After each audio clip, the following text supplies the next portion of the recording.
राधे राधे गुरुजी। जी। गुरुजी, मेरा एक सवाल है कि हमारे घर में जैसे लड्डू गोपाल हैं, मैं शिव जी का कंकड़ पत्थर लेकर आई हूँ, तो मैं उनको भी पूजा पाठ करती हूँ। लक्ष्मी जी हैं, गणपति जी हैं, तो सभी जी को मतलब सभी को भोग लगाती हूँ। तो भोग लगाने के लिए मैं एक ही थाली में सभी को भोग पवाती हूँ, तो वैसा ही करना है? क्योंकि मैं अगर कान्हा जी को भोग लगाती हूँ तो तुलसी जी उसमें पड़ती है, और कहते हैं कि शिव जी को तुलसी जी नहीं चढ़ती हैं। ऐसा है कि जब आप भगवान कृष्ण को, कान्हा जी को, भगवान नारायण को भोग लगाते हैं तो वह भोग लगाने के बाद जो प्रसादी बची तो वह प्रसादी शंकर जी ग्रहण करते हैं। अच्छा। तो वो एक थाली जब भगवान शालिग्राम जी, भगवान नारायण को लग गई जी। तो फिर वो सबको लग गई। अच्छा। अलग से किसी को लगाने की जरूरत, शंकर जी वही प्रसाद पाते हैं। अच्छा, तो सबको अलग से लगाने की ज़रूरत नहीं है ना अब? तो इसीलिए मैं वही क्वेश्चन था। और दूसरा सवाल मेरा ये है कि अभी जैसे कि मैं इनको लेकर आई हूँ, तो शिव जी की भी बहुत बड़ी भक्त हूँ मैं, लाला की तो हुई, शिव जी की भी हूँ। तो शिव जी मेरे वहाँ पे घर पे अकेले हैं, हम 3 जन ही हैं, मैं, मेरी पुत्री और मेरे हस्बैंड, हम 3 जन ही रहते हैं। तो वहाँ पे घर पे मैंने लॉक लगा करके आई हूँ, बट मेरा मन बहुत विचलित है नहीं, कोई बात नहीं, ठीक कि है। लक्ष्मी माता, गणेश जी हैं, मैं उनको कुछ दे नहीं पा रही हूँ। हम 1 हफ्ते से वृंदावन में हैं। तो कोई बात नहीं, भगवान देखो आपके भाव में होते हैं जी। भगवान कभी कैद नहीं होते कि आपको लगा कि ताला लगा दिए तो भगवान कैद हो गए। भगवान को कभी बंधन नहीं होता। भगवान जहाँ भाव से पुकारो वहाँ होते हैं। जी। ठीक है, जब आप यहाँ हैं तो भगवान यहाँ हैं, जब आप घर पे हैं तो भगवान घर पे हैं। जी, ऐसा भाव रखना चाहिए। जी जी। और एक और चीज़ है, माफ़ी, बट आपने एक कथा में कहा था, जो मैं सुनती हूँ आपकी कथाएं जी, हमेशा, तो एक रील पे आपने कहा था कि जब भी आपकी सास हो या ननद हो, तो अगर आपका घर है, आप जब एक बार शादी करके आती हैं तो वहीं पे रहा करो, कुछ भी हो जाए, भले ही कुछ भी हो जाए, कितना भी परेशानी झेलो, लेकिन आप वहीं पे रहो, उनके छाती पे मूंग दलो, जैसा कि आपने कहा था। तो मेरे केस में पूरा ही अलग हो गया है महाराज जी। मतलब मैं वहाँ पे रह के भी ऐसा लग रहा था कि मैं नहीं हूँ, मेरी कोई कह सकते कि कोई बातें नहीं सुनना, या उनके हिसाब से सारी चीज़ें होती है।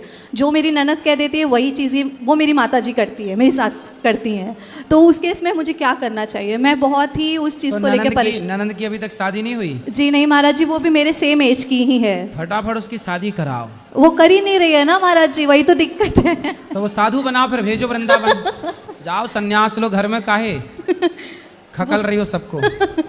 मैंने इस चीज़ में मैं कुछ नहीं कह पाती हूँ, क्योंकि मुझे डर लगता है कि अगर मैंने कुछ कहा तो वो मुझे ही चढ़ बैठेगी मुझ पे। नहीं, आप कहना भी मत, लेकिन उनकी जल्दी से जल्दी लड़का बढ़िया देख के शादी ब्याह कराओ, विदा करो। समय से लड़की विदा हो जाए तो बढ़िया है। आप ही उनको कुछ कह दीजिए कि कुछ ऐसा हो जाए, क्योंकि उनको तो काफ़ी फोटोज, मैं तो बात नहीं करती उनसे, लेकिन क्यों? कट्टी चल रही है?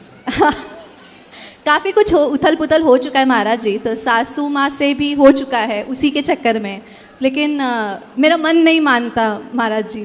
मैं चाहती हूँ कि मैं एक साथ सबको लेके चलूँ, बट मैं कुछ कर नहीं पाती। सही है, जब माँ अपनी बेटी के चक्कर में पड़ जाती है ना, तो फिर वो दोनों माँ बेटी दोनों गुरु शिष्य हो जाती हैं महाराज जी। मैं फिर उन्हें अकेली कोई हो समझा जाती नहीं हूँ। सकता। यदि माँ बेटी की ट्यूनिंग बन गई तो फिर उन्हें ब्रह्मा नहीं समझा सकते। है ना? जैसे आज एक बेटी अपनी माँ को यहाँ छोड़ के भाग गई हमारे पास वृद्धाश्रम में, तो बेटियाँ यदि अपने, अब जैसे उसकी शादी भी हो जाएगी ना जी तो पति के संग में नहीं रह पाएगी अच्छे से, जी।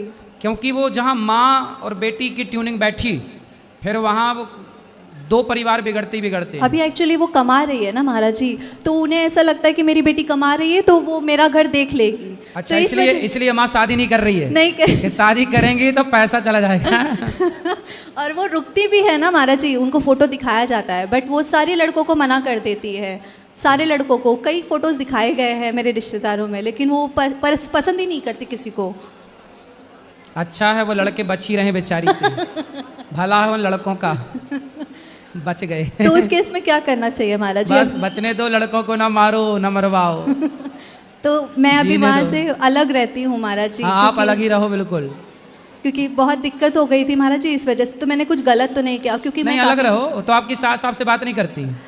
नहीं महाराज जी, यहाँ आने से पहले, वृंदावन से आने से पहले मेरी बेटी एडमिट हो गई थी। हाँ। काफ़ी उसे इन्फेक्शन हो गया था ब्लड में, तो जिस वजह से हमने उसको एडमिट किया था। तो उस समय में वो आई थी, वो जो भी जेवरात चढ़ाए थे शादी के समय, वो सारी चीज़ें उन्होंने मांग ली महाराज जी। अच्छा, मांग के चली गई? हाँ जी। तो वो आपने दे दिया? हाँ, मैंने दे दिया, क्योंकि मैं ये नहीं चाहती, मेरे पतिदेव ने कहा कि हमें किसी की बद्दुआ नहीं लेनी है। सही है, सही है, दे दो। तो माँ लेके माँ आई थी कि ननंद आई थी? माँ ने मांगा था। तो कितने आपके पति कितने भाई हैं?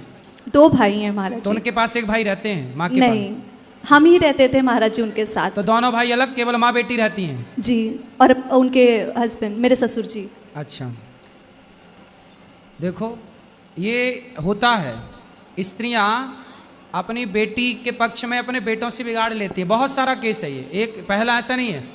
माँ को आजकल बेटे अच्छे नहीं लगते, बेटियां अच्छी लगती हैं, और बेटे बाहर कर देती हैं माएँ, बेटियों को घर में घुसा के रखती हैं। और सुनो, और बेटी भी अकेली चाहिए, दामाद को भी बाहर करा देती है, तलाक वलाक करा के चल बाहर, केवल बेटी।